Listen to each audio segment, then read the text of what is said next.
Now I had hoped to have a little introduction, so I'll introduce myself since I'm up here. The person who was going to introduce me wasn't able to make it. But basically 40 years ago, when I first started, there were no books, there was no internet, there was no information.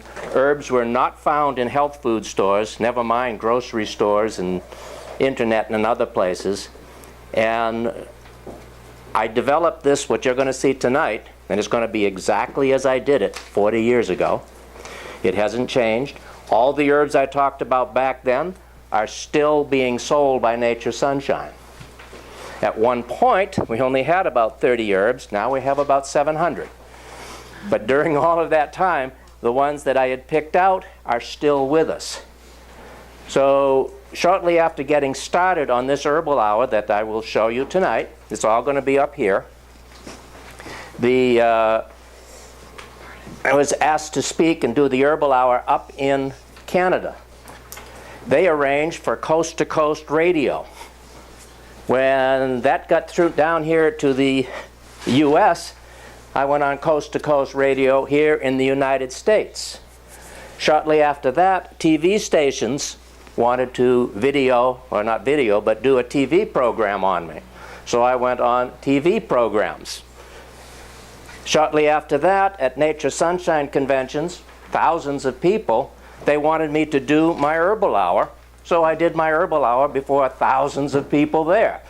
And after that, they gave me the title Father of the Herbal Hour. So I won't go through all of it, but just give me a little bit of the background of what we're going to be doing tonight. Now, you've all been handed pieces of paper. The reason for that is, when I started doing these lectures, I was not as organized. And as I would start to talk, people would say, would you spell that for me? And I'd have to stop and spell it. It's all spelled out for you. They would say, oh, do you have something? I want to take notes on this. My father, my uncle, whatever, they're going to want to know about this. So I was scrambling to find papers. So what you have, it was handed out as you came in, a paper that you can take notes on. It is not essential. But I've been interrupted so many times because the information, people say, oh, I need that. Can I write that? How do you spell that? So you have papers in front of you. If you get bored, you'll know when I'm going to end, because you'll see right where I am on the paper. And so that's going to make it a little bit easier to move through. With that in mind, bear with me. My original herbal hour, up until tonight, was done with a slide projector and slides. And so that's how we had started the whole thing. Tonight, thanks to my good wife, we are able to put it on, I think she called it, what do they call this? PowerPoint. A PowerPoint presentation. I have to learn how to use this thing. But she also went on, they call it an internet. I guess it's something to do with TV or something like that. But she got all high-definition pictures. The rest of it is all the same. The information you'll get is the same. The bullets are the same. It's just a little bit sharper. So I'll be going through this as fast as I can and giving you as much detailed information as I can as I go. It works. I like that. All right. So before I do that, I usually start a meeting. I'm going to have to start that way for you, with questions. And I don't know all of you. Some of you I do know. But I usually start with the question of, what do you think of when you hear the word herbs? Now, some of you are distributors, and you're going to talk about all the different aspects of it.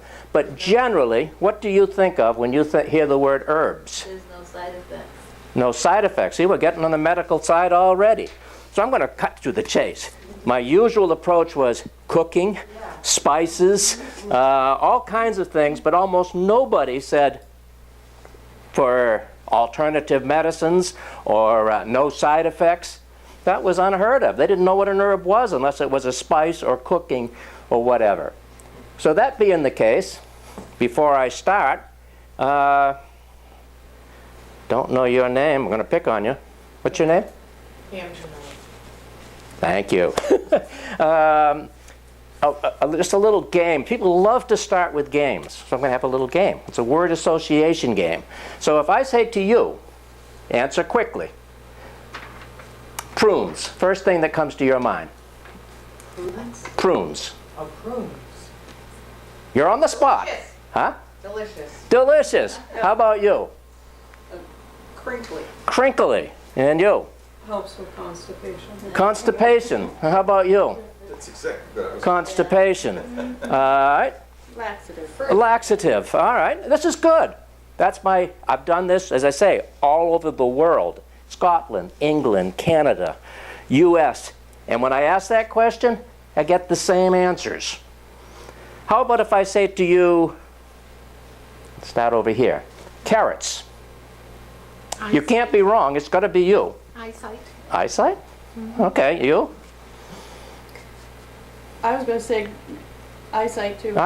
Two people with eyesight, two people the same. How about back here? Orange. Excellent. That's what All right, orange. All right. What were you going to say? same. That's two oranges and two eyesights. How about over here? Which one? The girl in the back. I would say rabbits. Rabbits. Yes. Unfortunately, I am an organic gardener, and I have rabbits living under my deck, and they do like to eat my garden. All right. Carotene? Beta-carotene, that is an active ingredient found in carrots. Maybe one other thing. Try to pick up something a little harder. We've done prunes, we've done carrots. Notes. How about rose hips? Vitamin C. Vitamin C. Anybody know what a rose hip looks like? You do? Explain it. You'll know that you don't do this because I'll pick on you. It's the bud after the beach rose flowers. Well, not the bud, it's the It's a seed. seed. Excellent. Very, very good. An excellent source of vitamin C. So I have one other question before I start the actual presentation tonight. Why is it, whether it's in Canada, the US, Scotland, television, no matter where I've done this, when I say prunes, I always get something to do with wrinkly, but always constipation, laxative. When I say carrots, yeah, we'll come up with rabbits, but almost always eyesight, beta-carotene. When I say rose hips, unerringly, as hard as that one might seem, I always get vitamin C. Do you know the reasons why that happens? We're not taught that. We're not taught that, then why in the world? We learn from generation to generation the sort of herbs or fruits or vegetables or things that help the human body from experience. Okay, very good. Anybody else? Naturally. Naturally, what do you mean? They're natural. They're natural. All right. Organic. Yes. Food. Food. We've covered what I needed to do. You're like every other audience I've ever spoken before. We think of prunes, we think of laxative. Why? Because they seem to work that way with most people. And the same thing to do with your carrots and your rose hips. It's foods that have gained a reputation because they seem to work that way. It wasn't that somebody wrote it. Everybody would forget it. But for generations, just to stick with prunes, they know that it works like a laxative. Now, does that make prunes a laxative? No. No. It just acts like a it's a fruit. What about carrots? It's a vegetable. And so, but they have a reputation because they've always seemed to work that way. And that's over a period of generations. So that being the effect, I'm going to turn on this little projector here. And alfalfa. Now, I know that because I grew up with my grandparents being farmers, and they had their cows and their horses and their goats. And alfalfa is considered to be the best food for these animals. It improves their milk supply. It improves the glossiness of their fur. It's got a lot of different uses that we use for animals. And I knew it because I was brought up that way in my family. They also, it's one of the best known of all of your different plants, in this case grass, that it works for humans. You know what the reputation is for humans? I see the word up there, joint inflammation. Anybody know another word for joint inflammation? Everybody does. And you know why that was up that way? When I first started 40 years ago, several of my teachers went to jail because they talked about alfalfa being good for arthritis. And the medical profession said, that's diagnosing, where's your MD license? Off to jail. And that's literal. And so when we put this together, we used functions like joint inflammation. We don't have to anymore. Things have changed since 1998, which I won't get into detail. But that is a form of arthritis. What is arthritis? Does anybody know? Other than it hurts. Joint inflammation. Joint inflammation. That's very good, young lady. All right. Yes. Autoimmune? It is definitely a type of autoimmune disorder. Now, this is where we come down into some very interesting aspects. The joint inflammation is basically seen down here in the alkalizing effect. What happens is that alfalfa has more chlorophyll than almost any other food or herb. Oh, by the way, carrots, prunes, alfalfa, they're all foods. I'm calling them herbs. What's the difference? We call them herbs when we're taking it for its, quote, medicinal-like values. We call them foods when we're taking it to fill the tummy. That's the only difference. It's nothing more or less than a food. That's important because people say, oh, isn't that dangerous? Absolutely not. Can you take too much water? Yes, it's possible to overdo anything, so you can overdo herbs, but what happens? You stop drinking, the problems are gone. You stop taking something, maybe even you're allergic to it, like I am to tomatoes. You stop it and it's all gone. It hasn't metabolized, it hasn't ruined the glands and organs. It doesn't have side effects. So that's the difference between a plant and an herb. We're looking at what can we use this food for? So at this point, it mentions there the pituitary gland. Your pituitary gland is a master gland which is directing all the others. So we find that by taking alfalfa, we can improve all of the glands in the body. So when we can get the glands working, well, everything goes better. There are a number of nutritionists out there, when I was starting, I'll give you more on that in a moment, who felt that the reason for the joint inflammation was because your body was getting too acid. Do any of you know what some of the acid-producing foods are? Coffee, definitely. Some of the fruit juices. Some of the fruit juices. Oranges. Meats. Potatoes, meats. We're getting there. Sugar. Sugar? I thought fruit and vegetable were primarily alkaline. Nope.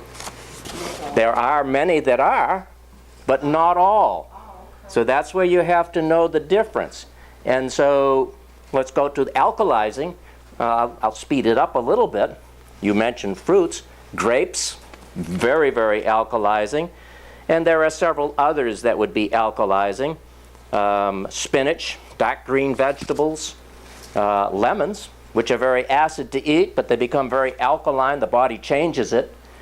So in answer to the original point, yes, generally fruits are good, but some fruits, some grains, some seeds are acid producing. What about berries? Berries the same way. And so you have to know what you're doing. But to take a look, if this general consensus that joint inflammation is brought on by going over acid, take a look at your diet or your family's diet. Do you eat mostly foods that are meat, potatoes, grains, sugar, coffee, soda? Or do you eat mostly foods like kale, spinach, and what have you? All right, you can answer that in your own mind, but now look at it another way. You should be 80% on the alkaline foods and 20% on the acid foods. According to most experts, we've flipped that around, and we're 80% acid instead of 80% alkaline. Why do we see so many people complaining about joints? It could be what we're eating.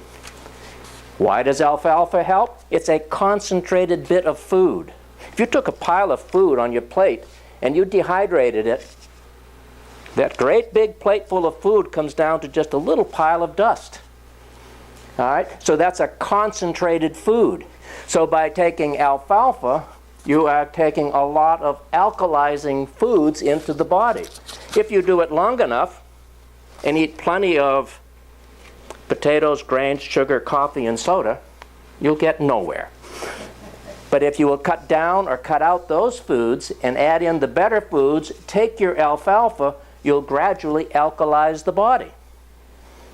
That helps. Another thing, Adele Davis, some of you may have known of her. She feels that arthritis is directly attributable to poor nutrition. She's written entire books on it. All right? Alfalfa has 30 of the 33 major nutrients in it. So you're getting good nutrition. You're getting better alkalization. So in a period of months, doesn't happen overnight like some of the pills do, but over a period of months, you change the acid to alkalinity, you begin to correct the joint inflammation. Now I will give you one other aspect. I didn't have all of this when I first did the Herbal Hour, but after 10 or 15 years in, I added a few points. Being a farmer, I love going out in the field, picking up those hay bales, throwing them up on the wagon, bringing it into the barns. It grows about this tall. You can go out in the field, you'll trip on it, or you'll pull up a little bit and you'll chew on it and get a little bit of a gum-like aspect to it. You chew it up, and as soon as the taste is gone, you spit it out and grab another one while you're throwing the hay bales up. But you cut it down. This tall, cut it down with a little, they call it like a sickle-like atmosphere. You roll it up and you got a hay bale. That is great for the cow, the goat, the horse, any animal that chews its cud, any animal that has more than one stomach, because they can then break down all of this food. From a human point of view, it is just as good for us as it is for them, except we can only eat the top 3 or 4 inches, the young, tender tips. So an herbalist, they would go out and cut the top tips off, and they would get the alkalizing effect, they would get the nutritional effect, and they could digest it. It even has digestive enzymes up in those tips, the top 3 or 4 inches. Once it became known that alfalfa was so good for joint inflammation, companies tried to make it, and they began taking not 3 inches or 4 inches, but 6 inches, a foot. Now, most of the companies that are selling alfalfa, they're trying to meet a price. They cut it down like we would for horses and cows. Then they tell you, you see this in the ads, you see it on television, they say, don't get fooled. Look on the label and see how many milligrams are you getting per capsule. Milligrams is just a weight. It's no more than that. Dirt's pretty heavy. Lead is heavier. In the case of alfalfa, these bottom unchewable, undigestible parts are very heavy, and it fills up the capsules. So after they tell you to look at the weight, then they tell you, look at the price. buy the most amount of milligrams that you can for the least amount of money. They're not talking about how it's going to work. They're talking about, how am I going to sell my product? Now you go onto the internet, that's the whole thing. Compare prices, compare milligrams, make your choice. But you better know a little bit behind the scenes. I'm going to cover that continually tonight for you, because you only want the top few inches. And so it's going to weigh less, it's going to cost more. It's also more labor intensive. I'll be all night if I don't stop talking. Okay, let's go on to aloe vera. Aloe vera, how many of you have an aloe vera plant in your home? At least half of you. And is it just for the beauty? It's healing. No? What do you use it for? Burns when I burn myself in the kitchen. Excellent. She mentioned burns for the camera. Burns because it heals it. It takes the pain out of it. Anything else? Yeah? Stomach. You've been to some of my lectures. All right. When I talk about aloe, I usually talk about the stomach aspect. That's something that most people are not aware of. In fact, I at one time said I wished everybody that I met when I was starting to sell herbs had a stomach ulcer or a stomach problem. Because if you will take the aloe plant, it's usually in a juice form, and you'll take 1/8 to 1/4 of a cup about 3 minutes before eating, it will alleviate almost any type of stomach problems. So forget about the burns, the cuts. Think about how it can work on your stomach. Oh, but my stomach is ulcerated and it's bleeding. I'll just give you another hint. I'm jumping ahead. Add 6 to 8 drops of lobelia to that 1/8 of a cup of aloe juice, and you will heal that ulcer. Why? Well, I'll cover it in a moment, but lobelia is an antispasmodic. What that means, it's going to slow down the work of that stomach. Its job is to work like a great big cement mixer. And so you've got an ulcer, and now you've got this food. I'm going to cover more on that in a moment.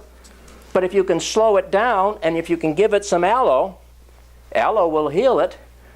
The lobelia will slow the spasmodic activity, and you can heal a stomach ulcer. Very interesting. Okay. About 35 years ago, I'm going to back up a little bit. We're still on aloe.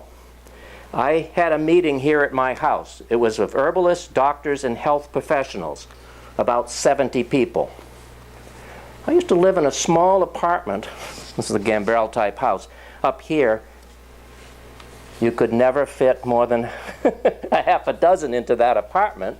And so I used my mother's goat barn with goats and chickens still in it. It sort of smelled, but I cleaned it up as best I could because I wanted to have a meeting and I wanted to talk about aloe. So at that point, what happened is I, out of my own pocket, contacted a research scientist. His name was Mark Pedersen.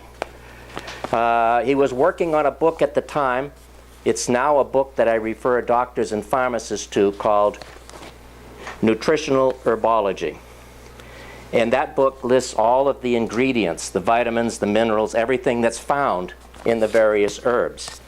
I paid for him to come out. I paid for his time. I paid for his flight. And I had 70 people show up. Most of them were herbalists and doctors and people that were quite interested in herbs. I told him what I wanted him to do. I want you to give me some of the background of herbs. Why do they work? How does it?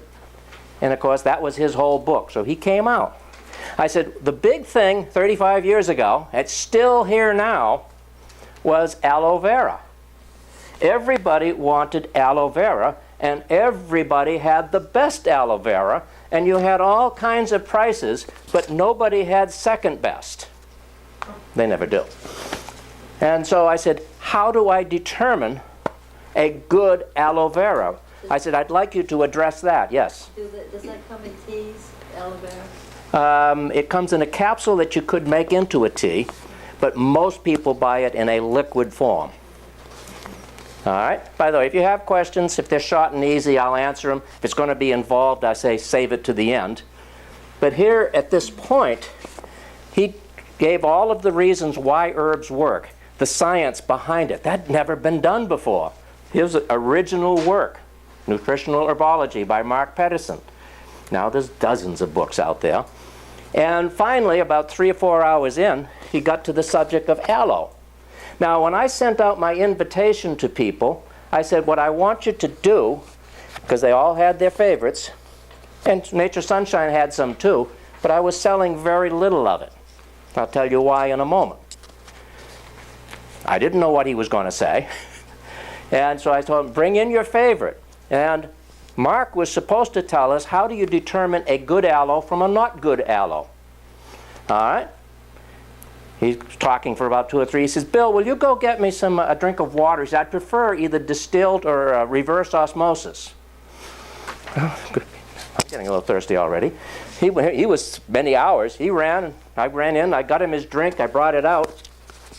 In the meantime, what he had done is he had pulled out a strip of aloe. You can see what it looks like here. And when he took that aloe out, he did what he filleted it in front of us. And then he took and he squeezed it and he put the juice in this little small, what do you call it, beaker? Is that what they call those things that they put stuff into? And, test tube. That sounds good. Great.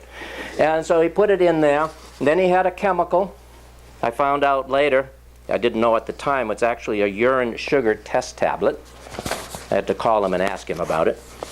And he put a little bit of this chemical in there, and we saw a slight color change. His comment was, would you say that this is natural? When you want a good aloe, do you want to see how natural it is? We all basically agreed. He said, would you agree this is a good one? He said, now Bill has asked you to bring your favorite aloes with you. Who's done it? Well, the hands went up. So one by one, they came up. He'd take a sample out of their bottle. He'd put it in the test tube. He'd add the same chemical to it, and yet all kinds of different colors. Each time the color would come up, he would tell you what had been added and why the color changed. Why wasn't it like the first one? And he did that all the way through. The absolute biggest selling aloe on the market and the most expensive, I won't mention the name, but it was, I'll read what it said on the label, odorless, organic, all natural, tasteless, every single buzzword that all of us want to see on the label. And believe me, the manufacturers know what you want to see. This had absolutely every buzzword you could think on it. He took a sample of it, put it in the test tube, added the chemical to it. You know what happened? It came out the same color, almost identical to the water that he'd asked me to get him. He smiled and he looked up. He says, that's a very honest label. It's odorless, organic, all natural, and tasteless. And he paused. He says, and useless. All right. So then he asked me, Bill, he says, would you bring me one of yours? So I brought mine over. He took this out, put it into the test tube, added the chemical. You couldn't tell the difference between the one he filleted in front of us and the one from Nature Sunshine. But the one from Nature Sunshine did not have natural on it. It did not have organic on it. And it definitely didn't say tasteless because it didn't taste very good. And I can go on down the line. It was everything you don't want to see, but it matched. And so since then we've done muscle testing on it. It will outperform every aloe out there. But even this was a scientific test. You could see that it was different. But what it did have on the label is that it contained sodium benzoate. That's a preservative. Most of us, myself included, do not want sodium benzoate in our food. this was right up, same size print as everything else. It also had ascorbic acid.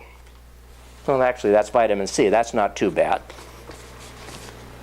So then he pointed out, why not the color change? He said, you can add various chemicals to various foods. They vary. He says up to 10%, and you don't have to put it on the label.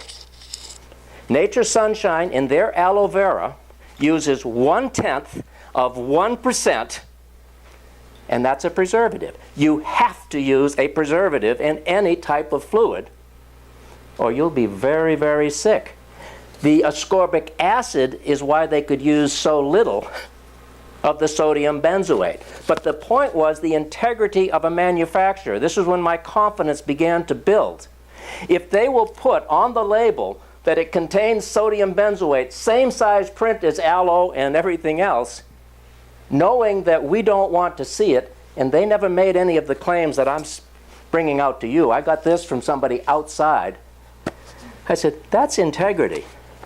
What if a person had an allergy to sodium benzoate or something else?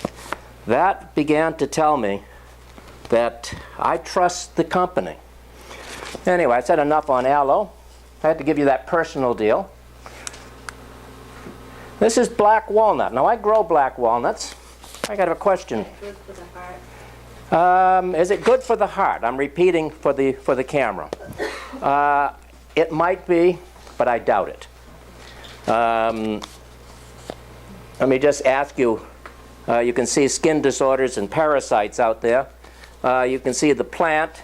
What part of the plant do we use with the black walnut? Does anybody know? That's important, because some it depends on when you pick it.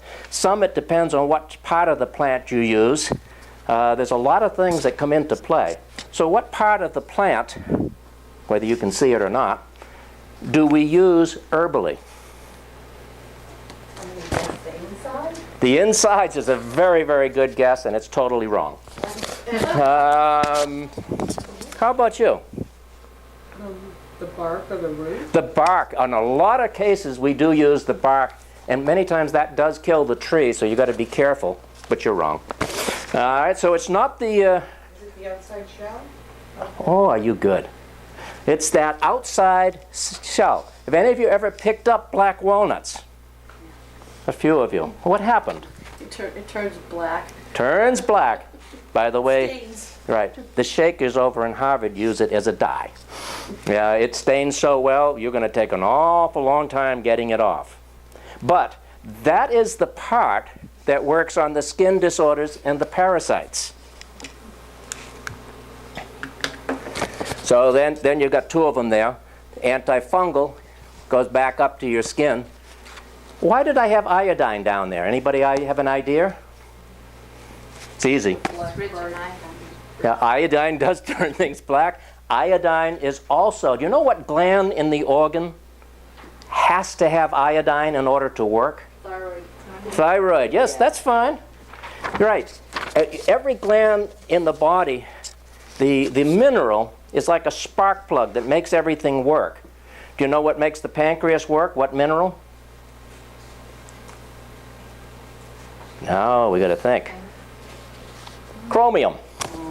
Do you know what mineral is absolutely essential to the stomach? Sodium. How about for your bones? I'll take an easy one. Huh? Calcium. And so what happens, these are glands and parts of the body where various minerals are stored. So they have to have them in the bones. If you don't get enough, osteoporosis. How about muscles? What's the main mineral stored in your muscles? Magnesium. Magnesium is correct. And so that's needed in all parts of the body. I'll cover that more in a moment. But you have to have these minerals, but there are certain glands and organs where it's stored, because that is the spark plug that makes that gland and organ so important, even though it's needed elsewhere. So at this point, with black walnut, it's an excellent source of iodine. Iodine is needed for the thyroid, and that doesn't make any difference if it's underactive or overactive. It's the spark plug that keeps it working properly. So you need iodine. I'll digress for a moment for the purpose of my camera over there. When I went for my Master Herbalist degree, I was there for a couple of weeks. I was very outclassed. There was doctors, there was pharmacists. I didn't know what was going on. I realized that I was in big trouble because, for instance, they would say something about a mineral like, say, phosphorus, and I'd be there, no, that's probably pH. By the time I was figuring out the spelling, he was on a totally different subject. I was just lost most of the time. However, when the final test came, we walked into a room, a great big auditorium. Here's all the herbs that we had talked about. No names, no nothing. What you had to do is to go up and say, that's garlic. The Latin is Allium sativa. The part used is the bulb. It's good for, you had to essay and write it out. There was no multiple questions. Then he had one question. You are an herbalist. You are now practicing. You are in the Midwest. You have no access to health food stores. A person comes in with a swollen neck and glands. What do you do? Well, you had to know that's a sign of a goiter. You also had to know that you needed iodine. But you can't get the kelp from the ocean. And so you had to know that, oh, there's black walnuts here, that you could take the hull of the black walnut and you could make a tincture out of it or an herb out of it, and then you could treat that thyroid. That's one of the questions that I had to go through in order to become, quote, a master herbalist. I breezed through that part. The other 2 weeks I was stuck because I couldn't keep up to them. So iodine is good for the thyroid. That was a slight digression. Blessed thistle. Being a gardener and I step on it, it's anything but blessed. It's very painful. As you look at this, these are some of the things that your blessed thistle is good for. I think it was with Pat, it might not have been, but years ago, she had a client come in. She, with her testing, had decided that something was wrong with the liver. Well, we know what to do. We have milk thistle, we have milk thistle combination, not milk thistle, milk thistle. And so she tried all of them, none of them worked. Very confused. She says, how come? I know there's a liver problem, but nothing's working. I said to her, go try the blessed thistle. It's in the same family. But the silymaridin, I might have that word wrong, but the active ingredient in the blessed thistle was very, very small. The active ingredient in the milk thistle was very, very high. This person could not take the dose of the milk thistle, but they could the blessed thistle. So knowing that your families are the same, and in this case using a plant that had less of the active ingredient was better than the one that had more. Circulation to the brain. Your brain has more blood than any place else, and that brain memory is totally reliant upon circulation to the brain. So many people take blessed thistle in order to improve their memory. Just recently, I had a good time working with that because blessed thistle, I had a mother call me. Their milk wasn't coming in. I said, try marshmallow and try blessed thistle. She called up within a week. She said, everything's working fine.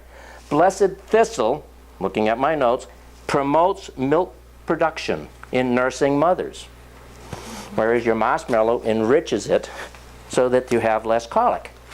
So it's a good thing to know. But that is a little bit about your blessed thistle. This is working very well, by the way. Thank you. Capsicum. Some people refer to this as hot red pepper. Some people refer to it as cayenne. Makes no difference. Capsicum is better because in the cayenne family, there are dozens upon dozens of types. Some are medicinal, some aren't. Some are mild, some are fiery hot. So it's Capsicum annum that is the most medicinal, and that is the one I want to talk about now. It helps to stop bleeding. My main teacher died 25 years ago, was Dr. John Christopher. He's the only doctor allowed to practice herbal medicine in the United States Armed Forces. And he used this to deal with people who had gunshot wounds, saber wounds, and what have you. He said that it can stop any type of bleeding, internal or external, within a few minutes. Several have used it for cuts, breaks, right in this room. I'm going to give one example of my son, Joel. Joel is a big 6-footer. A little bit out back here, there's a big pond. It used to be a reservoir. And a nice swing that goes up and over it. And you take the swing, you swing out, and you drop down in. Very deep. Joel made it to the bottom. When he came up, he had sliced his foot open, and it was squirting. With him was Emmett. Emmett is a medical student, 3rd year. He knew immediately the danger. He put a tourniquet on his leg, and we got him in the Jeep, and they came home. I was doing a meeting just like the one you see here. They come in, I didn't quite know it. They walked in the other room, and then Emmett comes over, and he's trying to get my attention, and I'm trying to say, I'm in a meeting, leave me alone. I didn't say it quite that way, but I wasn't ready to be distracted. Finally, I went out, and there's Joel, white as a ghost, his tourniquet coming on and off. He knew exactly what to do. He had taken the golden seal, which is another one, to stop bleeding and also stop infection. He had covered it, and it didn't work. So I saw it, I saw what he had done, and then, like a big daddy, I said, let me call the ambulance. He just looked at me kind of funny, because I've dealt with several things with him, and he said, Dad, he says, you can always fix anything. I said, there are times when we need the doctor. And then I thought for a moment, I had just finished talking about capsicum that we're on right now. And so I said, well, Dr. Christopher said that if you could take a tablespoon of that hot stuff, put it in a glass of water and drink it, that he can stop any type of bleeding, internal or external. So he grabbed the capsicum, because I have it for working on the table. 1, 2, 3 tablespoons into this glass, stirs it up, down the hatch. He turned bright red instantly. That stuff is hot. Within a minute, his bleeding stopped. He did not go to the doctors. He did not have a scar. We put the capsicum over the deal, and we wrapped it. That was the end of it. Nature Sunshine, this company I deal with a lot, that's how the company started. Gene Hughes had bleeding ulcers. He was a school teacher. He had an herbalist friend say, take capsicum. He could only do it, at that point there were no such things as capsules, only take it by the spoonful. That started Nature Sunshine, but it cured his bleeding ulcer. It's what we're talking about here. I could give you several others. It's very, very high in vitamin C. It's also an excellent source of vitamin A, which is why people say it's good for the liver, because that's a vitamin needed in the liver. That's coincidental right now. So improves circulation, it stops bleeding, it can help all of your herbs, vitamins, and minerals get to where it needs to go in the body. Cascara sagrada. The Indians call it sacred bark. This grows right out here in the woods. Take you out in the fields and find it. Your Cascara sagrada promotes peristaltic action, helps the body get rid of gallstones, and it also helps with constipation. One of the things that I had learned from Mr. Pedersen when he was here is Cascara sagrada, I may get the pronunciation wrong, contains anthraquinone. That is an active ingredient, the most active ingredient in Cascara, and that is the ingredient that creates peristalsis. Do any of you know what peristalsis is? Don't feel bad, because I know I didn't. Anybody want to try? Other than you that are herbalist. All right, go ahead. It's the action that the digestive tract has in moving food along through the, like squeezing action? Very good. To repeat for the camera, she had a perfect definition of it. It's the, if you took a cake deal and you started squeezing the thing up from the bottom, that rhythmic movement, you can make the frosting go uphill. Well, your colon empties down here, but in order to move the fecal matter over to here, it's got to come up this side of the body, up under the rib cage, cross over, take another 90-degree turn, go down, take another 90-degree. That's all done by peristalsis. Cascara promotes peristalsis. So it gets a reputation of working for the bowel. Do you know where else you need that type of action? Peristaltic action? You couldn't live without it. Your heart. What about the gallbladder? That's what keeps pushing all those little stones out. So it's got a lot of different uses, and that's the reason we have it up there and how it works. Now, is that a medicine? Going back? No, it's a food. The Indians used it, but it works. And so that's the reason we deal with it today. Chamomile. You've got a good look at it, what it looks like. Your chamomile is very good for various sleep disorders. To relax. The most active ingredient found in your chamomile is tryptophan. Tryptophan was actually used as a sleeping pill. We could always get it in the past. Then a bad shipment came in, and our nice medical professions banned tryptophan, not because it didn't work, not because it was dangerous, but because we got a bad shipment in, and they got it off the market for that reason. If it was so bad, we couldn't drink milk. Milk is an excellent source of tryptophan. Chamomile tea is given to babies at a very, very young age to relax and settle the stomach. There is no danger with tryptophan, but that's the active ingredient that makes it work for sleep disorders. It also has amino acids, and it promotes various hormone aspects. Those are other things. Amino acids and hormones are many times involved in sleep disorders. It's amazing when you use something like, say, 5-HTP. Got a lot of other uses, but you never think of it for sleep. Hormone promotes sleep. And we can go through all kinds of different things there. Interesting deal.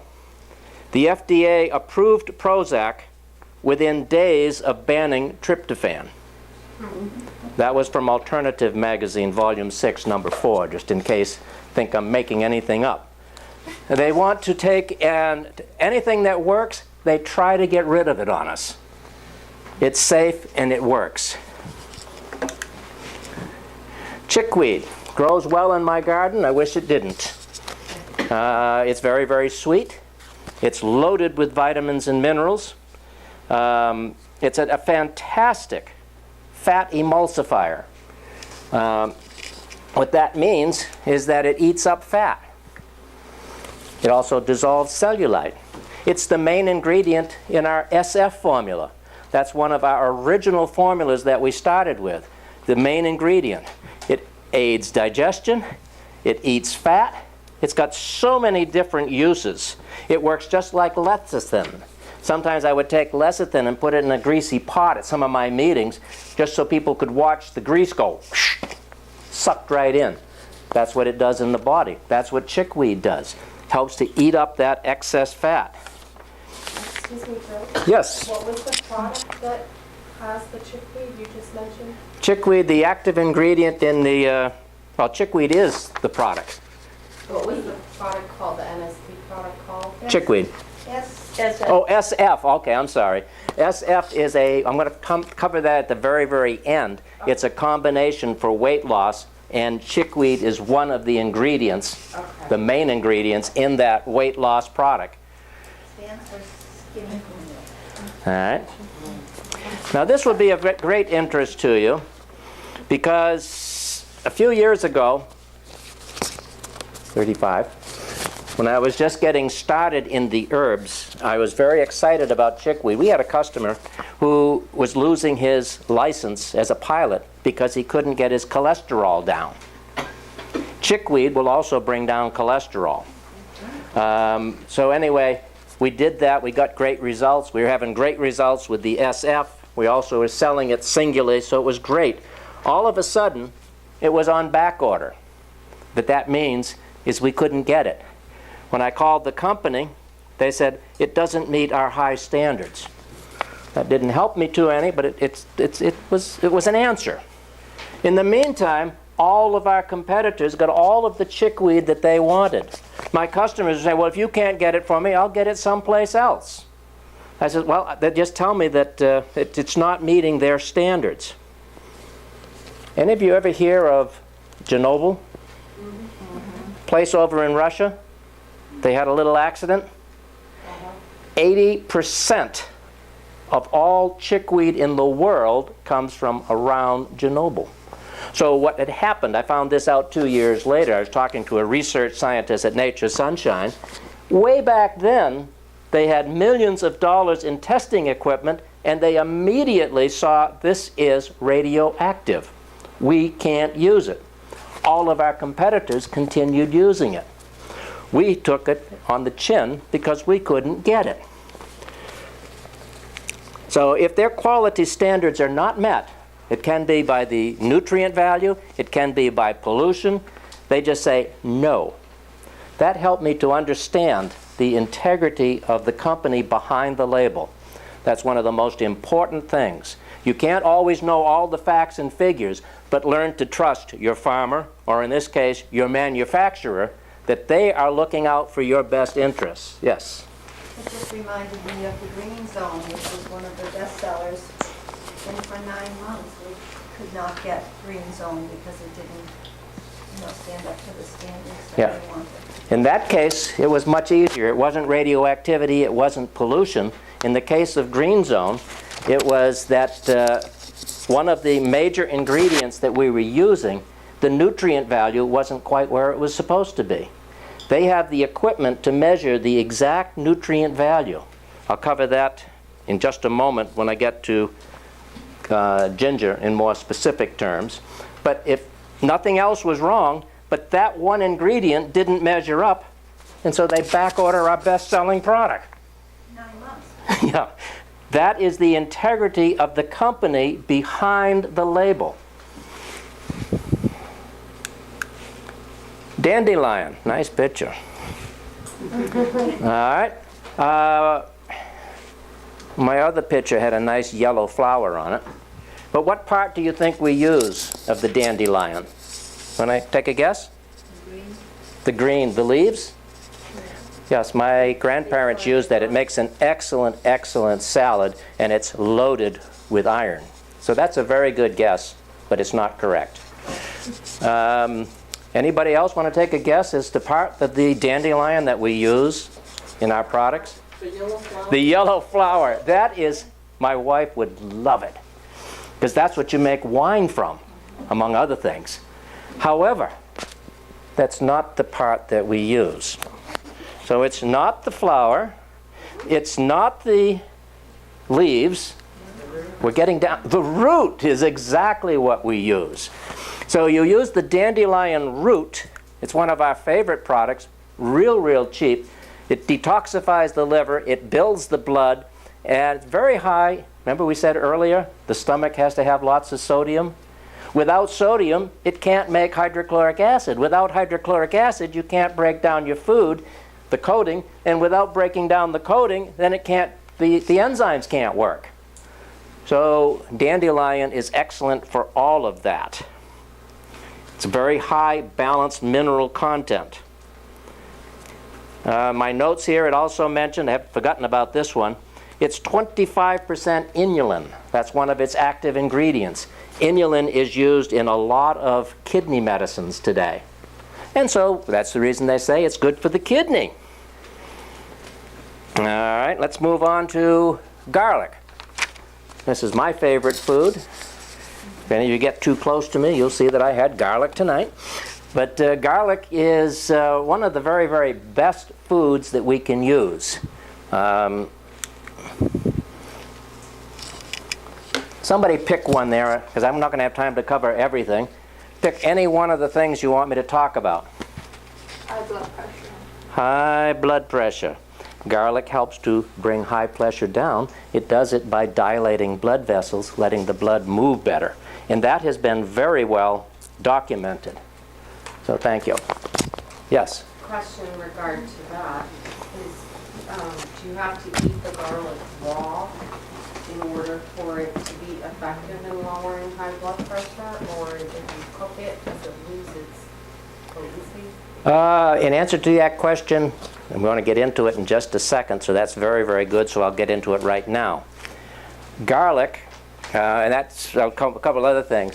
The germanium and your selenium are two trace minerals found in the garlic.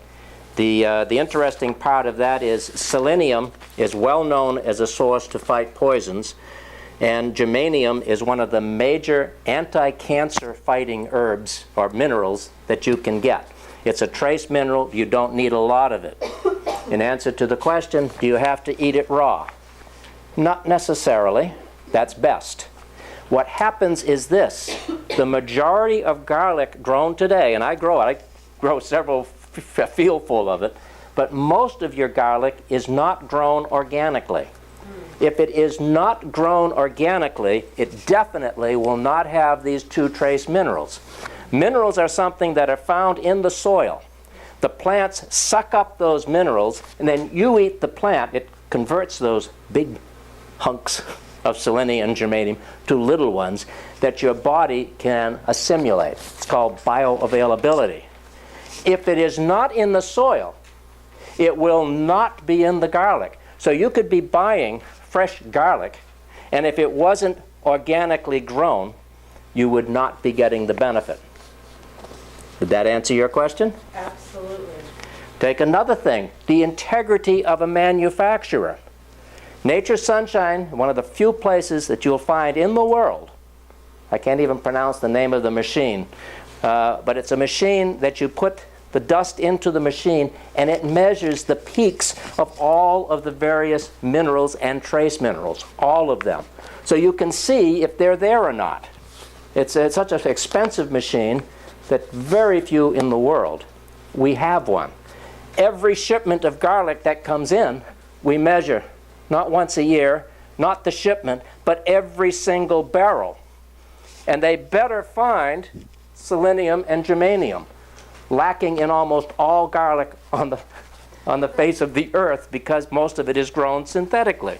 And the selenium is also good for your eyes. Yes, it's got a lot of uses. It's a very, very small amount needed, but in the case of garlic, we have the equipment to see if it's there. Take another aspect. That's a lot of money just to check. And it's not checked once a year like most companies. Every barrel. All right? Another aspect. The active ingredients in the name of garlic, it's allium sativa. Allium is what gives it its nice odor, and it also has a lot of the beneficial aspects. The allium content is destroyed, my notes say at any temperature above about 110. So you can't heat it. If you're going to eat it in the dried form, like we sell it, and you see it in most of the stores, it has to be dried below 110 degrees.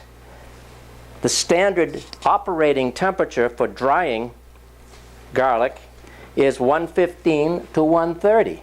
So you destroy most of your allium content. All right, well, Nature's Sunshine makes sure, first off, that it's organic, and they got the machines to check it. Secondly, they dry it slowly below 110. But it goes further than that. They don't do it themselves. They do almost everything themselves. They go to an outside company, the name of it's Botanicals International. What they do is they take the garlic in very, very, very small amounts. Have you seen those little meat grinders? My mom used to have one. It's a little small deal. Well, Botanicals International has this machine, and they take the garlic, they dry it, they grind it, then they sift it, and that's what you buy in the capsule. However, it's done not in our big mixing containers. It's done, in this case, little small batches, And, by the way, that little small grinder is surrounded by liquid nitrogen. I understand that's something like 200 degrees below zero. That counteracts any type of heat that might be generated by the grinding process. One of our near competitors lost their entire factory to spontaneous combustion when they were grinding garlic.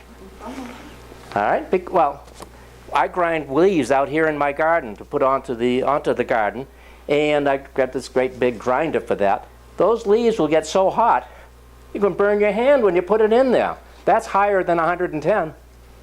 So you can destroy a lot of your beneficial deals just by grinding it if you're not concerned with the quality of the product. That's integrity. A good friend of mine is Alan. He is a pharmacist. In fact, he was the chief resident pharmacist for Walgreens. He did extensive studies on garlic and found that 98% of all garlic had no allicin in it. He wanted them to import and use Nature's Sunshine garlic. Nature's Sunshine would not let them because they were too big a deal. It would be too much competition for people that were selling it, and then we couldn't keep up with the demand if we did give it to them. So anyway, Alan Esper is a personal friend. He gave me all of that information. So you begin to see again, you have to learn to trust the integrity of a manufacturer. And I'm just scratching the surface. You see what goes into making a quality product. Are you willing to pay for it? Most of us are, if we've got the facts. Because there's a lot of hype. We started on that with aloe. They know what you want to see, and they tell you that. Ginger. I've tried growing this one out in my garden. A complete failure. Ginger has to have a certain type of climate, a certain type of soil. It grows best in Hawaii. So most of our ginger comes from Hawaii. You used to see big signs up in nature food stores after it got a little bit more popular saying, we use pure Jamaican ginger. Jamaica was better than Hawaii. I'll give you some specifics, if I can find them here. All right. Nature's Sunshine found ginger from Jamaica was about 1%. From Hawaii, it was less than 1%. If they got it from Africa, it was about 2.5%. And if you got it from India, it was 3.5%. Notice the difference in the active ingredient based upon where it was grown. We moved from using our ginger from Hawaii to Africa and then to India. Now when a shipment comes in from India, guess what? We have the samples on file. The shipment that comes in has to be 3.5% or better, or we reject it. And we reject a lot of stuff because it doesn't meet quality. By the way, that was in the book Science of Herbal Medicine, page 108. I also had it verified by Charlie Ung. He was the former chief chemist at Nature's Sunshine. I was able to have a meal with him at one time. Ginseng. We're talking about the Siberian ginseng. They changed the name to the Latin because there's so many different types of ginseng out there. Urethro is the Russian or the Siberian ginseng that I'm going to talk about, and I will touch on wild American ginseng and Korean ginseng because they're all ginsengs, just like all potatoes are potatoes, but they have slightly different properties. So in the case of Siberian ginseng, according to Dr. Scala, in his research paper number 18, he said that it will take and treat diabetes.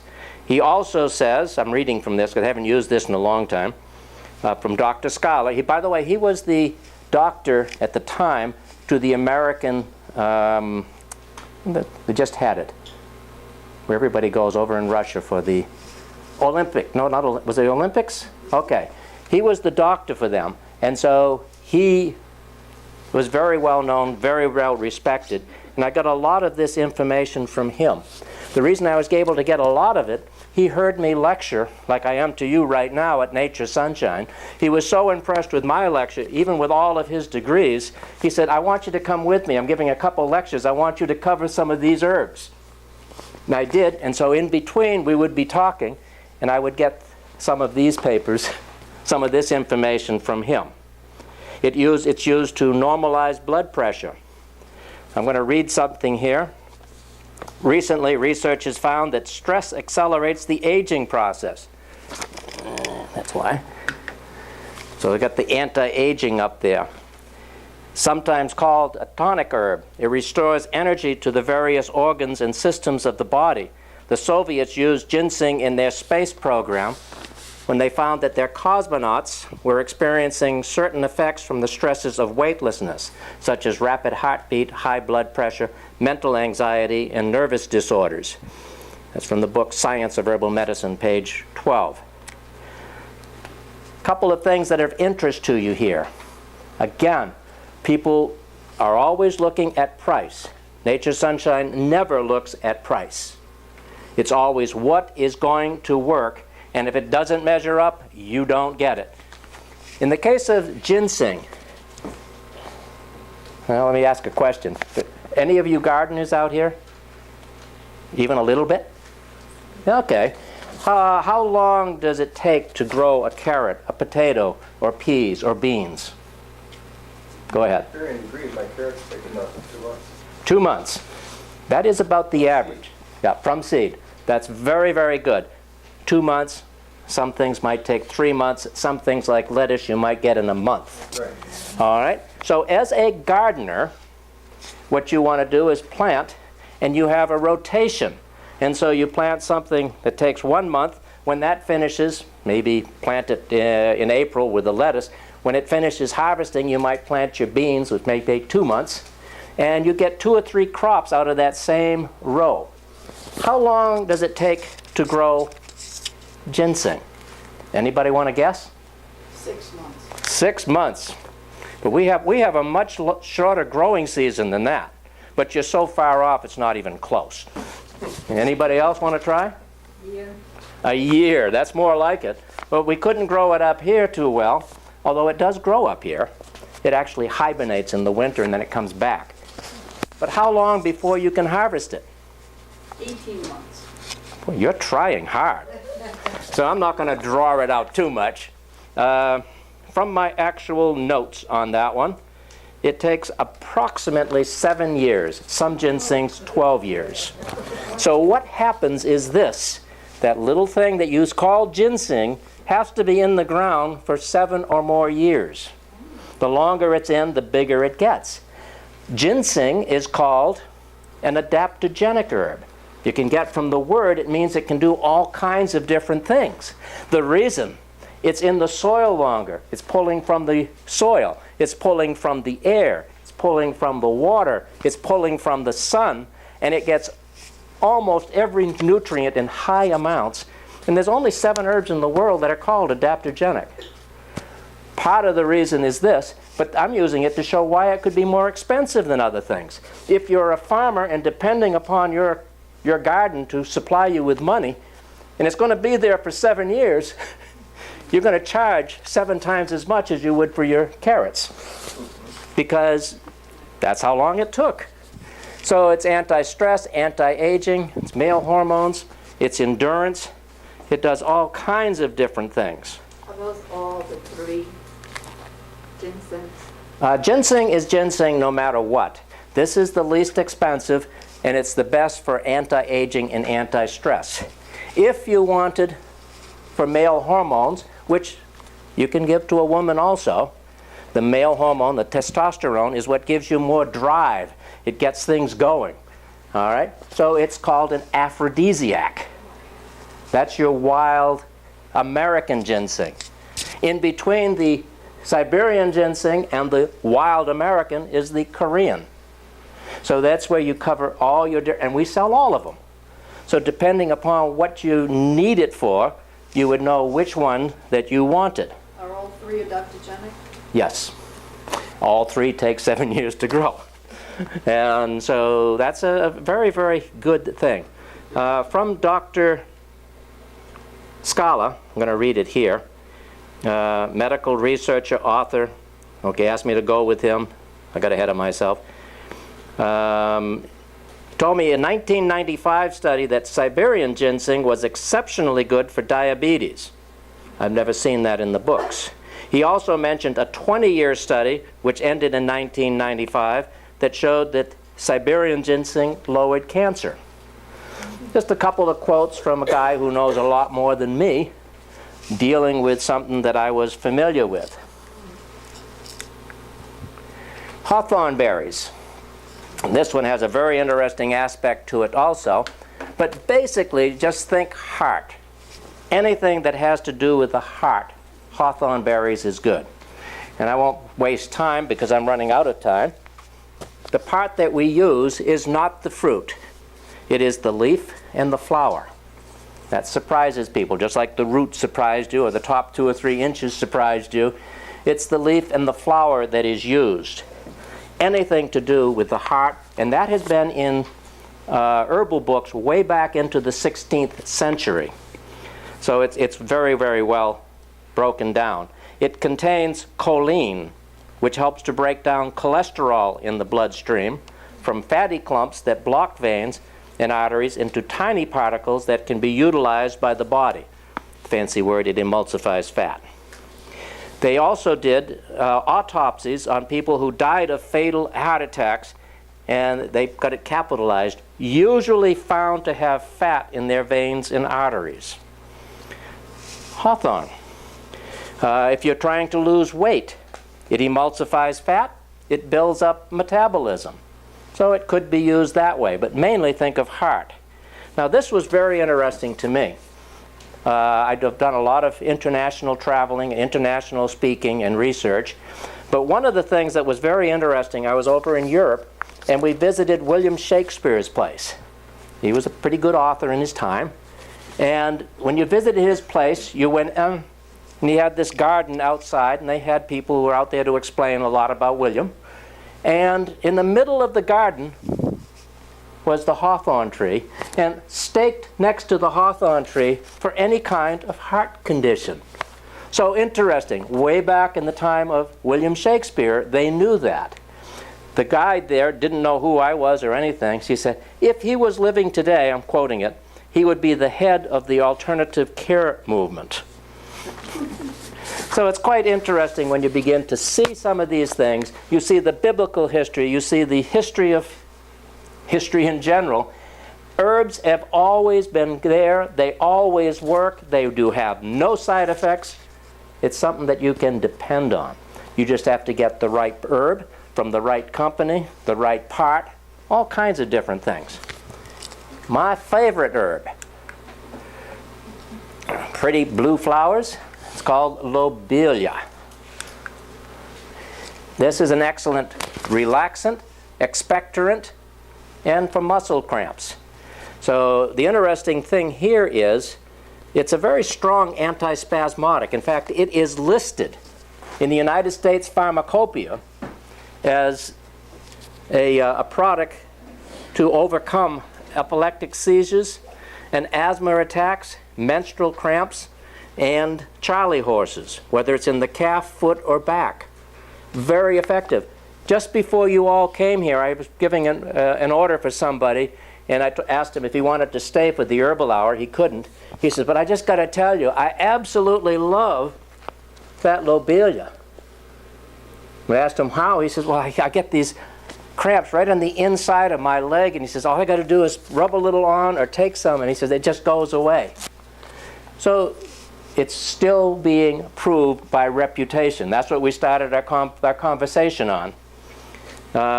It's excellent to clear mucus from the passageways of the lungs and bronchial tubes faster than any other herb. I've had close family members that I have used. Have you used it?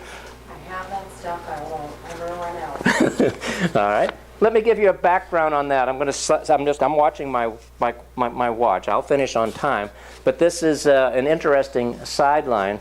About 10, 15 years into the business, and I absolutely loved lobelia. I have given it to young kids and babies, people in their deathbed. It's one of the safest of all herbs, but it got banned by the FDA because it was so terribly dangerous. And they have so much power, they just said, you can't have it, it's dangerous. They banned it. It took 10 years to get it back. Multiple court actions using your tax dollar, my tax dollar, to fight what we wanted to have. Finally, what it was is they said, well, people have died from the use of it. Our lawyers came up and said, who? It was back in the 1800s. Back in the 1800s, they found out this person had been bled. He had had the leeches. And one of the things he had was lobelia, because Samuel Thompson, a doctor of that time on the natural side, had said, well, let's help him with some lobelia. The point was, they could not say that lobelia caused his death since he had been bled and all these other things. The opposition came up. I love it. When I was in school, they wanted me to be a lawyer. I just loved to follow the court cases and what have you. And so this was of interest to me. And the opposing lawyer came up and says, well, we can't prove that it caused their death, but we can prove that it is too dangerous to put out into the public. Our lawyer was back, well, what do you mean? The answer, people get deathly sick from it. They can even vomit from it. Our lawyer, in the United States Pharmacopoeia, it is listed as an emetic. That means it causes vomiting if taken in large amounts.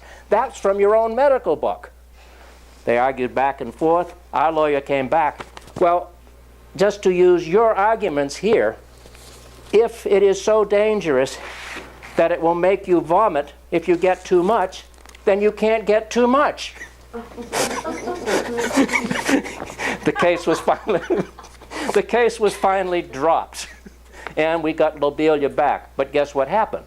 On the label, they made us put for external use only. Well, nobody's ever used it externally, unless they're using it for a muscle cramp. I use it externally for Yeah. my lungs. Oh yeah, you can rub with my not Susan, but my wife that died on me. She used to say she had elephants sitting on her chest, and if you took the lobelia and rubbed it in, it just sort of relaxed all of that. What were you using it for? Asthma. Asthma, okay. It's very good. It's very cleansing. Well, we did get it back. It's a side point, not part of the regular Herbal Hour, but I thought it would be of interest to show the battle that goes back on between the medical profession and the herbalist. Peppermint. Your peppermint is quite interesting. The part we use is the flowering sprigs and some of the leaves. And usually to get it, you press it out of it. But anyway, it's good for the stomach. Aids in digestion, the nerves, headaches, tension, menstrual tension, cramps, and viruses. Since I'm running a little bit out of time, not bad, I'll cut this one just a little bit short. The people at the medical profession said that it was not good for colds and viruses. It was just good as a tea. We insisted that it was good for viral infections. To prove us wrong, this you can look up. Mayo Clinic of Minnesota took our peppermint oil in, and they have these different dishes. They put various viruses in, and that's how they test drugs to determine how effective they're going to be. They put a drop of our peppermint oil in each one of these various viruses. From the Mayo Clinic in Minnesota, peppermint has strong antiviral ingredients breaking up cold and flu. So we know it's there. Some of you know I love to dance, but I also love to eat garlic and hot peppers, and then I go into the dance studio. I take a drop of peppermint oil. It clears up your breath. You can also take it if you've got headaches, and put it in the temples or where the pain is. Because of the menthol content, it will fight headaches. You take it, it will also work on all kinds of tension in the body. He was even so smart to offer it to his dance instructors. That's her, by the way. And then hooked on that. Yep, thank you very much. Somebody's fooling with me. This one right here is, we're moving on to slippery elm. It's good for colds, flus, nausea, and headaches. I won't tell you who pulled that one on me, but I'm glad she did. All right, your slippery elm. That was with peppermint oil. Your slippery elm is the next one we're going to. Soothing, healing, inflammation. Of interest here was our first president, name was George Washington. His troops were dying of starvation and freezing. And one of the things that he did for his troops to keep them alive was peel the bark off of the elm tree and make a slippery elm gruel out of it. Slippery elm gruel, or slippery elm bark, has more nutritional value than oatmeal. It's not what we're talking about here, but a little bit of history and its use when we relied upon barks and twigs and roots. That's your slippery elm. Now, this particular plant is exceptionally good for asthma, bronchitis, and all types of intestinal complaints. I'm talking about things like Crohn's, colitis, celiac, any type of inflammation of the bowel. You can take it for that, or any type of inflammation in the upper respiratory tract and lungs. You can take it for that. Or you could take it for its pure nutritional value. That's a side effect.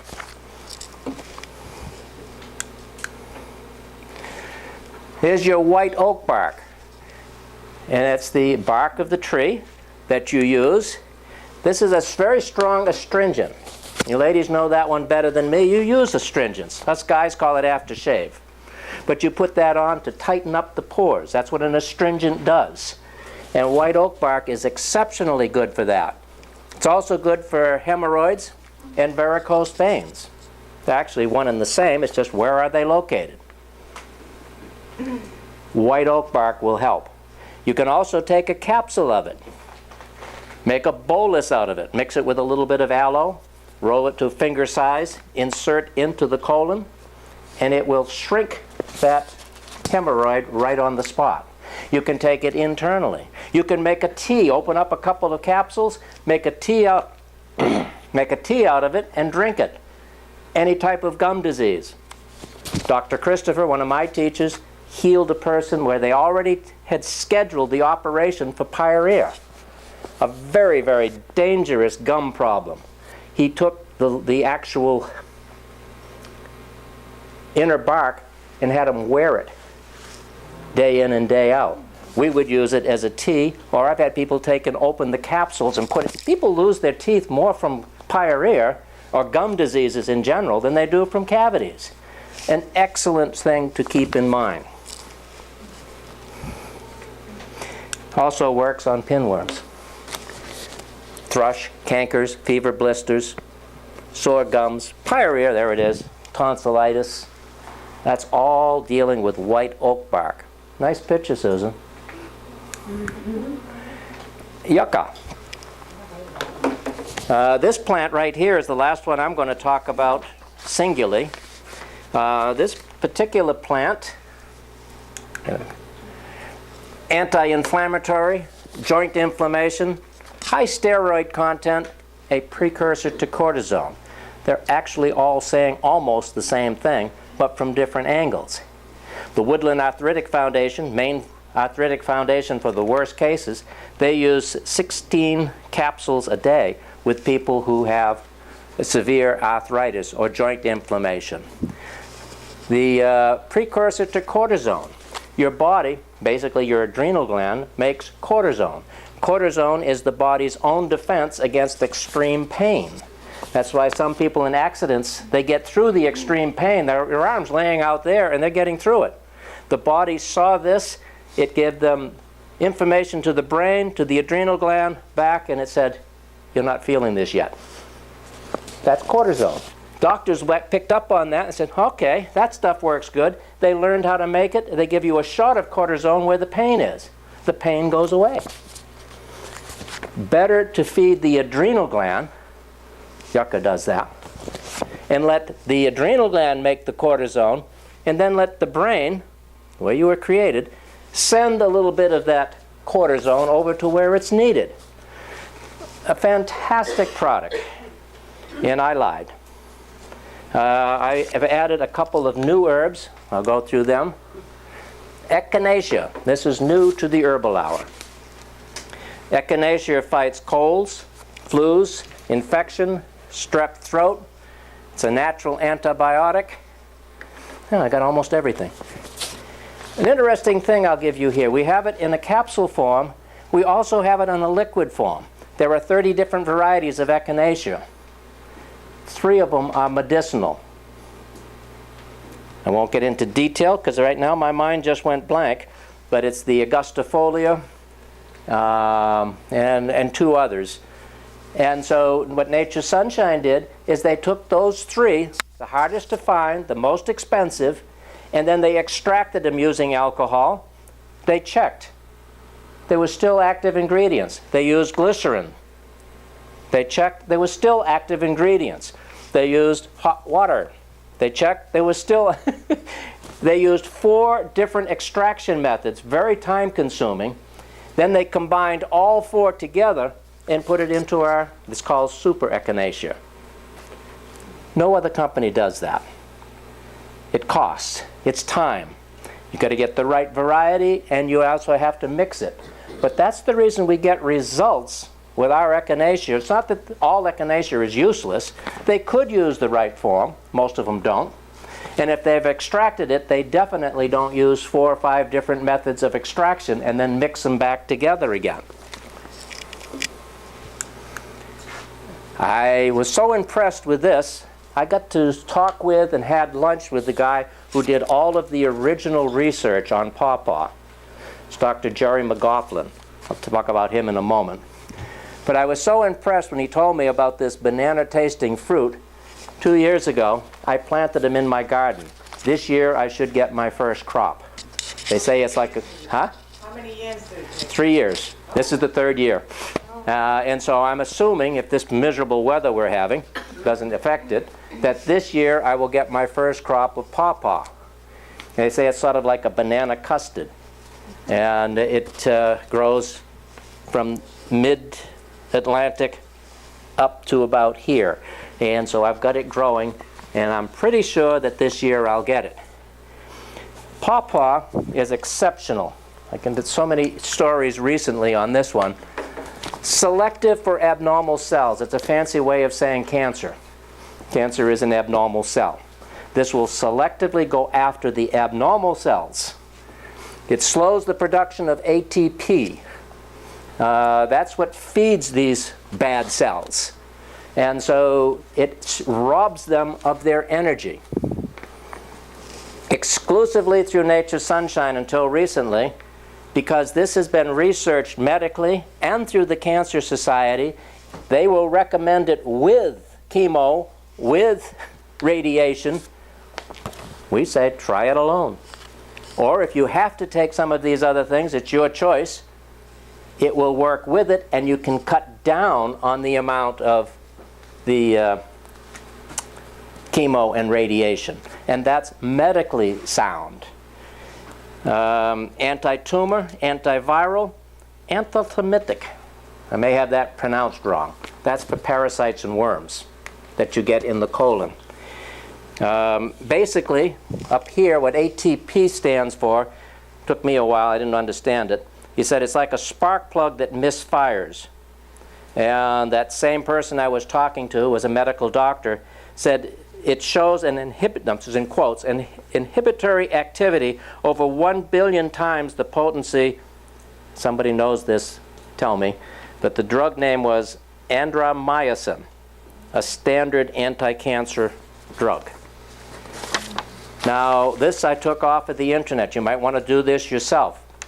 It was Pawpaw from Discovery to Clinical Trials. This is new, so I'm still collecting info on it. Professor McLaughlin, 34 years as professor, 28 years at Purdue, head of their research department, 24 years working for the National Cancer Institute, $5 million from them in studying pawpaw. He did research from plants from all over the world. Pawpaw, he said, was by far the best. I'm reading from my notes from watching this video, or YouTube. Pawpaw dash from discovery to clinical trials. Graviola is an herb that a lot of people are talking about now. This is so much more powerful than graviola. He says you can't even compare it.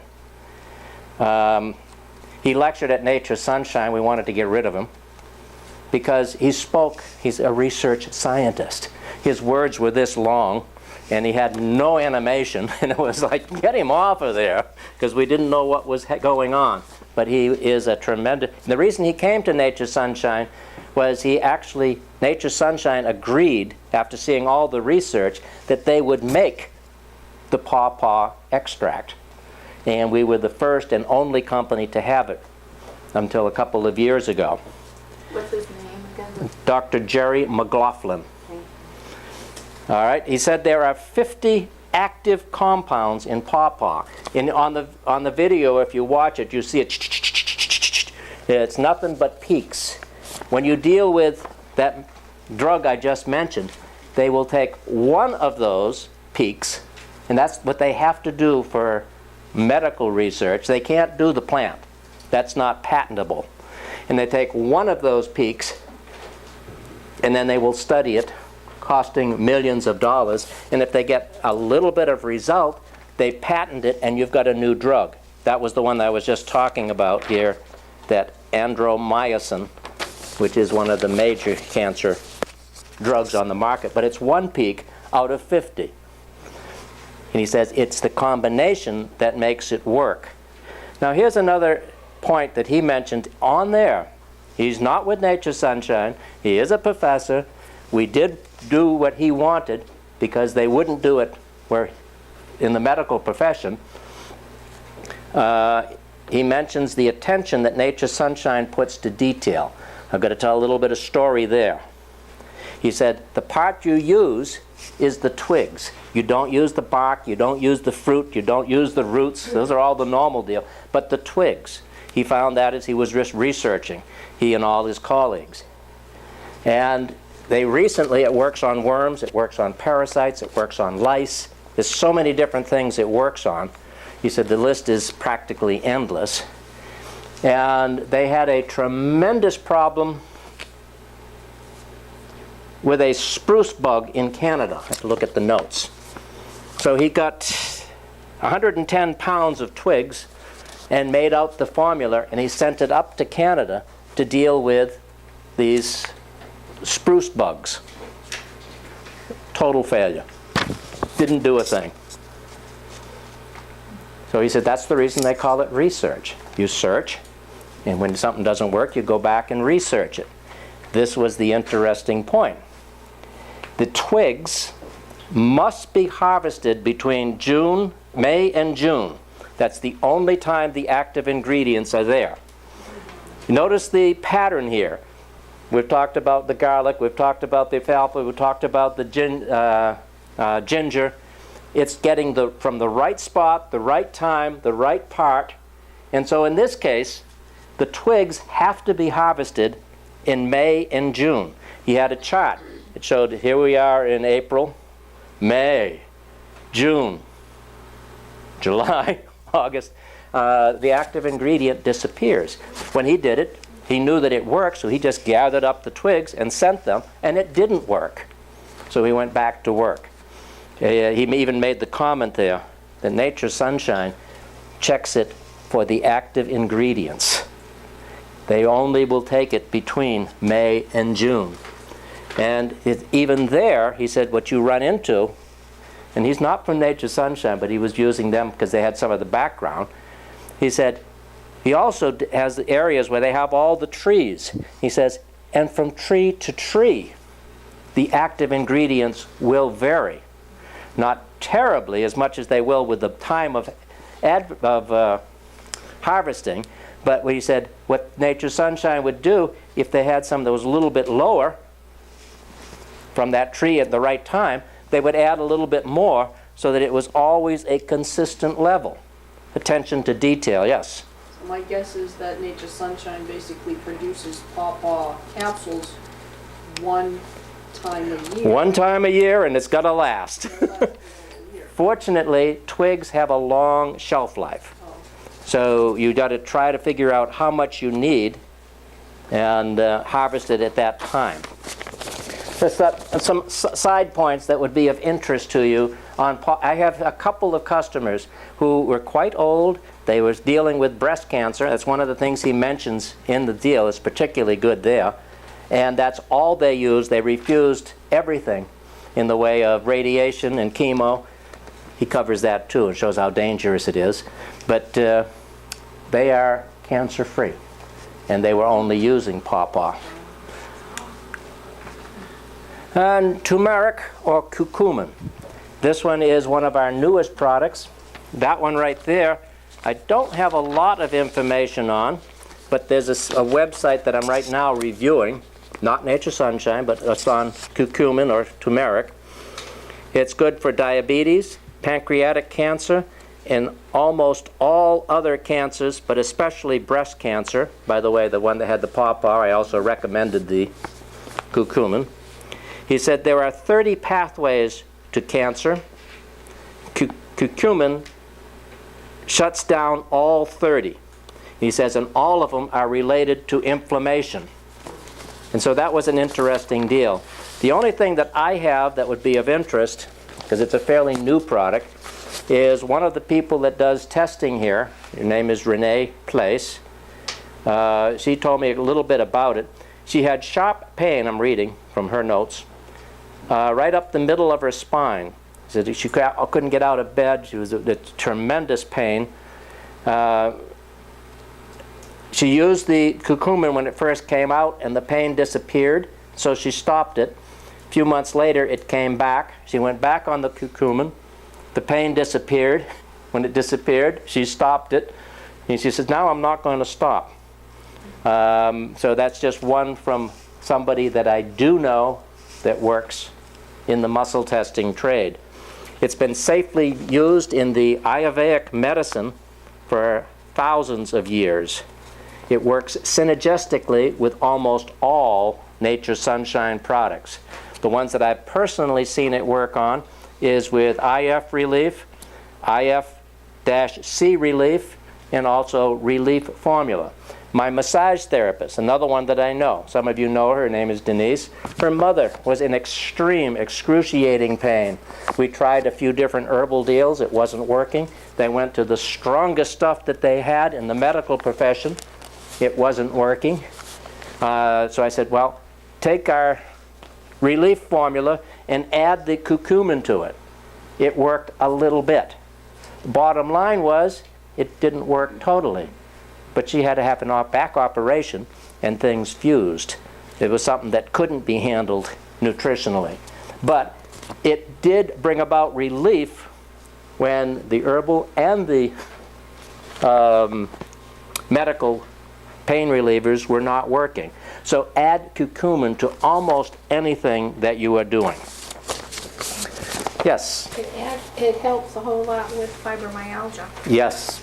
Yep, thank you. She said it helps a lot with fibromyalgia. See, fibromyalgia is a type of inflammation.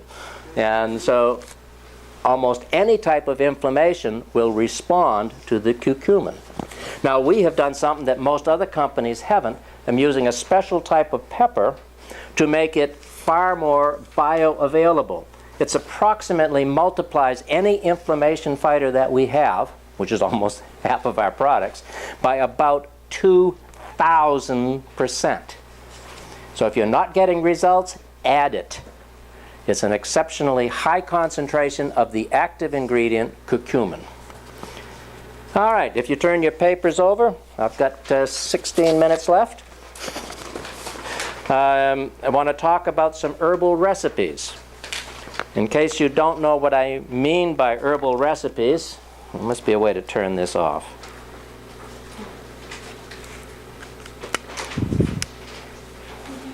If I can't figure it out, I'll give it to my wife. It's all yours. I can't figure it out. All right. I want to go over herbal recipes to help you understand it a little bit. Most of you here, all but two of us, are women. So you're probably used to cooking. Let's say a cake or a pie. You have various ingredients there. Flour, baking soda, sugar. Notice I have to read that. And a few other different ingredients. Any one of them by themselves, pretty bland. Properly mixed together, almost impossible to stay away from. It makes delicious cakes and pies. That is a recipe. It's taking several single ingredients and mixing them together according to a certain pattern or recipe, and that's what I'm going to talk to you about now. We've just talked about, you look on the paper that you have in front of you. I don't have one here, but I got it memorized, don't worry. You got the first one there. It's got a blank line. You're going to fill in the blank lines. The name of it is called joint support. Now, if you look to what's to the right of that blank line, you'll see what is in the recipe. You'll see that it mentions a number of different things. We just talked about yucca. Excellent for cortisone. What do you get with arthritis? A lot of pain. Okay, yucca's in there. That works on the pain. It's got the cortisone. Another ingredient is alfalfa. That's what we started with. Well, alfalfa alkalizes the body. Alfalfa also works on pain. It's also a tremendous nutritive. You drop down a little bit further. I'm going to digress for a moment because it's not in, I didn't talk about it, but white willow bark. White willow bark is what you make or made aspirin from. The reason is white willow bark and wild lettuce, these products have always been used for pain. So they studied them back in the late 1800s, and they found an active ingredient that was predominant in all of these plants. It's called acetylsalicylic acid.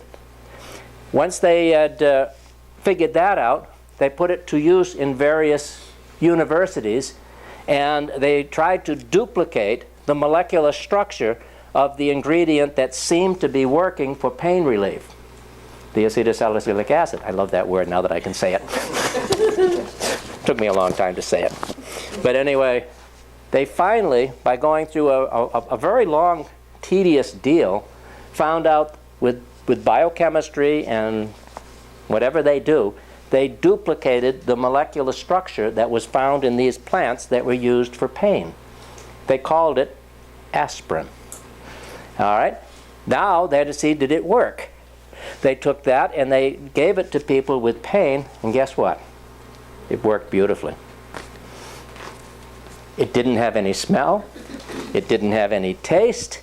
It was good for long storage, and the drug industry was born starting with aspirin. But you know what happened about 15 years later? Huh? It could cause ulcers. You started, it's a nice long page now. It can thin your blood, cause internal bleeding, give you a stomach ulcer, and the list goes on. Well, think about it.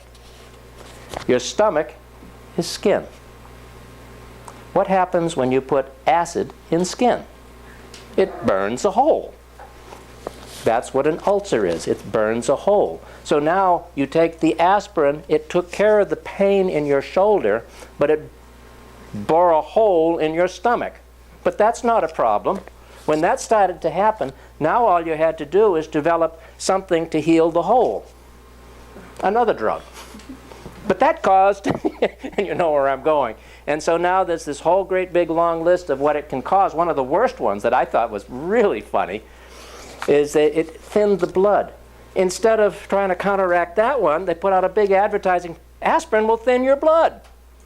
Aspirin will bring down your blood pressure. They took a bad situation and made it positive.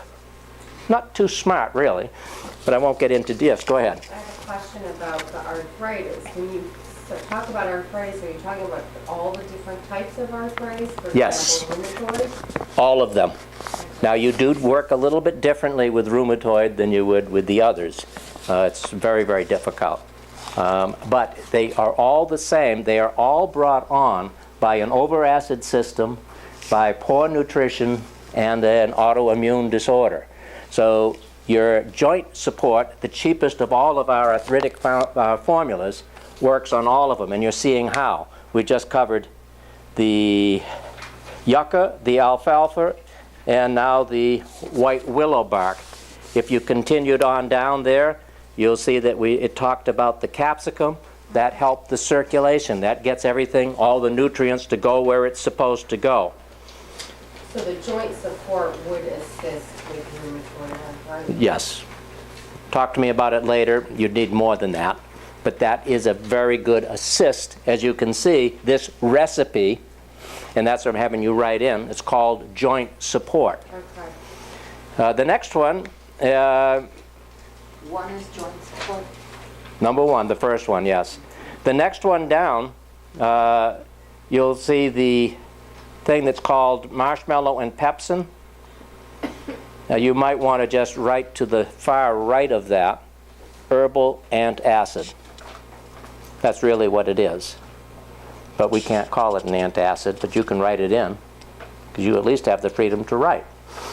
And I have the freedom to speak. I just can't call it an herbal antacid. All right? So that one, by the way, one of the top cancer people in the country said if he had to have one herbal formula to work with, that would be his first choice. I wouldn't always agree with him, but that was one person, a doctor, MD, that worked using natural things. So that one, the name is marshmallow and pepsin. The next one, you like that, huh? Bill, what was the old name for that? I forgot. I think it was comfrey pepsin, but I'd have to look it up. So 2 is for your stomach. That is called marshmallow and pepsin, and you see everything that it works for on that line. On number 2. Yeah, number 2. What? Comfrey, marshmallow and pepsin. No, I'm sorry.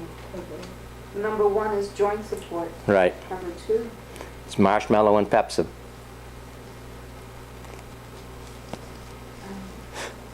All right. explanation and the name are one and the same. The name of the ingredient Thank you. product and the explanation are one and the same. Oh, I see. Thank you, young lady. All right. The third one, you'll notice that one, it's now called Nerve 8. It's because there are 8 different nervines in it. If you really want to get away with something, I used to call that one an herbal tranquilizer, because it works like any tranquilizer from the medical profession, but it doesn't leave you drowsy. So, and all 8 of the ingredients in there are nervines, which means it will either excite or relax the nervous system that's out of balance. And that's what causes the pain, or that product. Yes? Is that one of the products in the pack, the monthly, the packs? Yes, the nervous system pack, that is in there, along with the Daptomax and Nutricom. Number 4, fourth one down, is just 3 letters, F, C, and S. And that stands for a female corrective support. I have had women, thinking of 2 from up in New Hampshire in particular, they say they'll kill me if I run out of it, because it works so well for all the different types of female complaints. I'm hoping she's exaggerating, but that's how much they rely on that particular product. What was the C stand for? Corrective. Okay, correct. All right. Number 5 is called Energy V. That's ENERG-V. I'd like to just talk for a moment on that one. Dash, It's 'cause- dash, what did you say? Energy V. because that one is, it covers almost all the single herbs I just talked about. So I'll cover some of that for you. You can tell that it's for energy by the name. That was easy. But now look what it's got. Siberian ginseng. We talked about stress. One of the things I didn't talk about, I didn't have time, they worked with the ginseng and the capsicum, and they fed them to the rats, and they had a maze with water and stuff that they had to run over, and they put the food at the other end. Everything was the same, but the difference was they added some capsicum and ginseng to one of the food supplies. All of the rats with the additional capsicum and ginseng always made it to the other side. Others gave up halfway. They lacked the energy. So that was one of the sideline tests on that. All right. Okay, it's also an adaptogenic, the ginseng. That's in there. So it works from a number of them. Bee pollen, we did not talk about. Bee pollen is one of the most complete foods. RNA, DNA, vitamins, minerals, proteins, everything that you need for energy. When I was a kid, another thing we used to see ads for, things have flipped 180 degrees right now, but they said if you were tired, you needed to take Geritol. You got iron poor blood. Any of you remember that? Any as old as me? All right. Now they're saying iron's bad for you. Oh well, they'll go back and forth. But what you have there is you've got yellow dock. Any herb that ends with dock has iron in it, by the way. Then licorice. Licorice is in this energy V. Licorice supports your adrenal gland. It's one of the main foods to feed the adrenal gland, and your adrenal gland makes adrenaline. We talked about the cortisone, but adrenaline is what you get to get up, run, fight, and move. So this is something to feed the adrenal gland so that if it needs a little extra lift, the licorice will help with that. We talked about, well, we didn't. It's got kelp, but we did talk about the black walnut. And you had my little story about the test on that. But your kelp is an excellent source of iodine. Iodine feeds your thyroid. Thyroid builds your energy. Schisandra is another one of those few adaptogenic herbs. And the last one was called barley grass. When I was first in the business, one of our biggest competitors was a company called Barley Green. It was a product that was a miracle product. It was supposed to do absolutely everything for everyone. Well, it's good. It's sort of like wheatgrass. But it's in the Energy V formula. All right, enough of that. Number 6 is called HS. That stands for heart support. We talked about Hawthorne. Remember, we talked about William Shakespeare. I did forget to mention, on another trip I was over in Germany. I was in a German herbal pharmacy and museum, and one of the things, I couldn't read it. It was all in German, but I had an interpreter because I could see what looked like a hawthorn tree there on the page. And they reassured me that it was, and everything in that manual, medical museum, dealing with hawthorn dealt with the heart. Verified what William Shakespeare said in another part of the country. Number 7 is HV and P.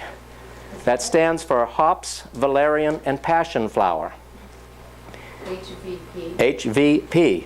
Now that is not what they call it now. I'm sorry, I made a mistake. That's in my notes that way. Got to correct that one. It is now called Herbal Sleep because it tells you more about what it does. The next one, Herbal Sleep. Sorry to get you all confused there.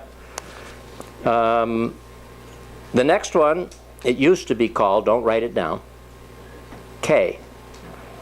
It's now called Kidney Activator. If you would like to the far right, you can cheat a little bit and write in Herbal Diuretic. But unlike most diuretics on the market today, this one is loaded with potassium. If you go on a diuretic from the medical people, they say, you better take extra potassium. You take the herbal one, potassium is right there. But they say potassium is bad for the kidneys. It's not. Too much is, and this is where you run into the problem. Almost everything, like we used the example in the beginning of water, too much is always bad, or too little is always bad, but you have to have potassium for the kidney. It's potassium that works with the sodium-potassium pump that moves everything back and forth. That's where a little knowledge or not having all the facts can be dangerous. Number 9 is LBS. That stands for a lower bowel stimulant. On the far right, you might want to write down herbal laxative. Now, it's not a laxative. We started off with that, but it works like a laxative. It gets your bowels working. And number 10 is ALJ. That stands for allergies and lungs, all kinds of problems there. The J stands for Jeannie Burgess, a very close personal friend. She lived up in Washington State, and her family had terrible problems with colitis and asthma and all of these things. And so she put together several formulas. And so the letter J just shows she's the herbalist that put it together. It's one of our biggest selling products now. My favorite. Your favorite. Thank you, Manny. And you like it, yeah. Great. Yep, it's, And our last one is SF. That one, somebody said earlier, stands for Skinny Formula. It's been around for about 41 years. It's still one of our top-selling products. It's very, very inexpensive. And if something has been around that long and we have maybe a dozen or more weight loss programs, it has to be pretty good.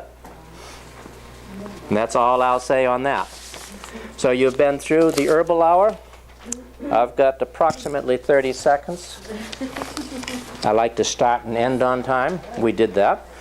And I will also mention that if there are any herbs that you want, I've got them here.